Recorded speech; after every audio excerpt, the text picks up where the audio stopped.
Fourth standard में मेरी maths teacher बहुत ही खूबसूरत थी। उसके लंबे लंबे बाल थे, बहुत ही ब्यूटीफुल, एलिगेंट और इतनी मतलब क्या बोलते हैं उसको, ग्रेसफुल थी कि मुझे प्यार हो गया उनसे।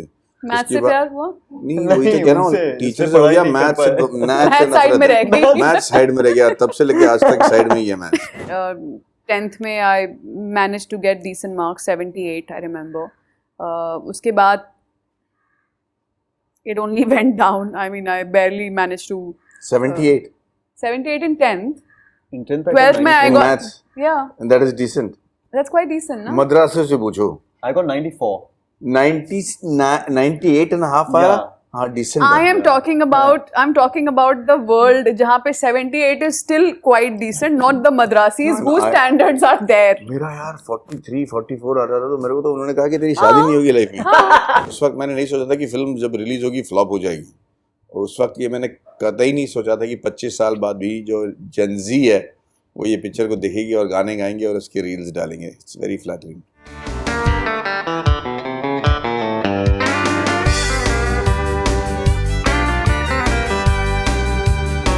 बिल्कुल, इनफैक्ट जैसे आपने कहा कि आपको अपने पिताजी की याद आई, मुझे भी मेरे माँ बाप की याद आई, क्योंकि मिडिल क्लास लोग हैं, उनके लिए अपना उस वक्त तो पासबुक हुआ करता था, तो पासबुक में आपको पता था कि आपके अकाउंट में एग्जैक्टली कितने पैसे हैं। आजकल के ज़माने में सुबह में आप जब लॉगिन करते हो ऐप में, वो लॉग आउट करते समय वो नंबर चेंज हो चुका होता है। तो ये इनसिक्योरिटी इतनी हो चुकी है बैंकिंग सिस्टम को लेके, या फिर आपकी समझ उस सिस्टम को लेके, कि लोगों को नहीं लग रहा है कि वो अपने अकाउंट के कंट्रोल में है। तो इसीलिए जब मैंने ये कहानी सुनी, मुझे लगा ये बहुत ही अप्रोप्रिएट है, बहुत ही टॉपिकल है। और आजकल तो माइक्रो इकोनॉमी ऐसा हो गया कि हर एक के पास बैंक अकाउंट है और उनको सब ये इनसिक्योरिटी होती है। इसलिए मुझे लगा कि बहुत ही रेलेवेंट फिल्म है और इसलिए मैंने हाँ कहा। A lot of credit, of course, to the writing. I think Ashwini sir had written the film and the character really well. In fact, सारे ही जितने भी किरदार हैं फिल्म में, सिर्फ हमारे तीन नहीं बल्कि जितने भी छोटे मोटे जितने भी कैरेक्टर्स आ रहे हैं, आई थिंक सर का बहुत ज़्यादा इनपुट रहा है। जी हाँ, थोड़ा एक फ्लेवरिंग बहुत इम्पोर्टेंट था इस फिल्म में लाना, रिलेटेबल बनाना। थोड़ा लार्जर देन लाइफ कैरेक्टर है, बट क्योंकि टॉपिक और फिल्म, जैसे आपने फिल्म अगर देखी हो तो आप जानती हैं कि it's a realistic approach towards a film, it's a man versus a system kind of film. वो डायनेमिक्स में थोड़ा फ्लेवर ज़रूर लाना था, बट फिर भी रिलेटेबल और रियल रखना बहुत इम्पोर्टेंट था मिक्की मेहता को। जितने अब हमारे डायलॉग्स थे वो बहुत ही रियल हैं, और जैसे सर ने 2-3 बार पहले इंटरव्यूज़ में भी हमने मेंशन किया है कि जो कह रहा है मिक्की मेहता वो वाकई में अपने दिल से कह रहा है, वो उसे सही लगता है। अब वो सही कर रहा है या गलत कर रहा है वो तो इनके पर्सपेक्टिव, इनके कैरेक्टर के पर्सपेक्टिव से ऑब्वियसली जाहिर सी बात है कहानी है, बट बहुत लोग आइडेंटिफाई करेंगे मिक्की मेहता के कैरेक्टर से भी, और कुछ गुजर चुके होंगे ऐसे कैरेक्टर से अपनी पर्सनल लाइफ में। तो जाहिर सी बात है, जैसे आपने पूछा कि मज़ा तो आया किरदार निभा के, बस उम्मीद कर रहा हूँ कि दर्शकों और पब्लिक को भी अच्छी लगे। Thankfully no. I think नहीं, ऐसा मेरे साथ रियल लाइफ में नहीं हुआ है, ना ही मैंने किसी को मैथ्स या साइंस या इंग्लिश कमज़ोर होने पे रिजेक्ट किया है। I wasn't a very good student to begin with, except मेरा मैथमेटिक्स में मैं बहुत अच्छा था, मेरा गणित बहुत अच्छा था। I in fact topped my school in mathematics, but that's just about my histrionics with education. Fourth standard में मेरी मैथ्स टीचर बहुत ही खूबसूरत थी। उसके लंबे लंबे बाल थे, बहुत ही ब्यूटीफुल, एलिगेंट और इतनी मतलब क्या बोलते हैं उसको, ग्रेसफुल थी कि मुझे प्यार हो गया उनसे। मैथ से प्यार हुआ? नहीं, वही तो कह रहा हूँ, टीचर से हो गया, मैथ साइड में रह गई। मैथ साइड में रह गया, तब से लेके आज तक साइड में ही है math.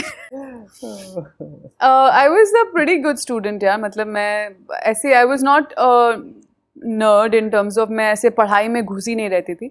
In fact, I got into sports when I was in 2nd, 3rd standard, and that's something actually which जिस पे मैं ज़्यादा focus करती थी every time. But thankfully I was good at studies as well यार, तो इतना stress नहीं होता था. Maths had always been a little bit of a challenge for me. 10th में I managed to get decent marks, 78 I remember. उसके बाद it only went down. I mean, I barely managed to 78 78 in 10th. In 10th, 12th में I in got maths, yeah, and that is decent. That's quite decent, no? Madras से पूछो I got 94. 98 and a half आया Yeah. हाँ decent I है। am talking about the world जहाँ पे 78 is still quite decent, not the Madrasis No, whose I- standards are there. मेरा यार 43 44 आ रहा था तो मेरे को तो उन्होंने कहा कि तेरी शादी नहीं होगी लाइफ में। हाँ, exactly. This is bad. Yeah, 78 is very decent. 12th में I got about 50. So yeah, I was pretty good, yeah, but पढ़ाई was never ICSE? CBSE. I see. That's very bad. 50 is bad. Who's saying it's 50 is very bad? 78 is very good in 10th. Listen, is very listen. good. 11th का maths for CBSE jumps like I don't know what just happened. Yeah. 10th is like बच्चों का maths and then suddenly it's like what just hit you. Yeah. I So swear. yeah, I kind of struggled with that. Calculus शुरू हो जाता है। हाँ, trigonometry आता है ना? Trigonometry, Yeah, calculus यानी वगैरह। क्या क्या आता है? हाँ. Villain Villain. फिल्म में आपको फिल्म के सक्सेस से लेना देना नहीं, विलन बन जाओ बस, हीरो जाने। Villain is fun.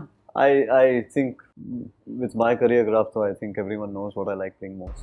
नहीं, मैं जब शूट कर रहा था बिकॉज ऑलरेडी तमिल में रिलीज हो चुकी थी ये फिल्म और बहुत बड़ी ब्लॉकबस्टर थी, तो हमें लगा कि हिंदी में भी चल जाएगी और हम बड़े कॉन्फिडेंट थे।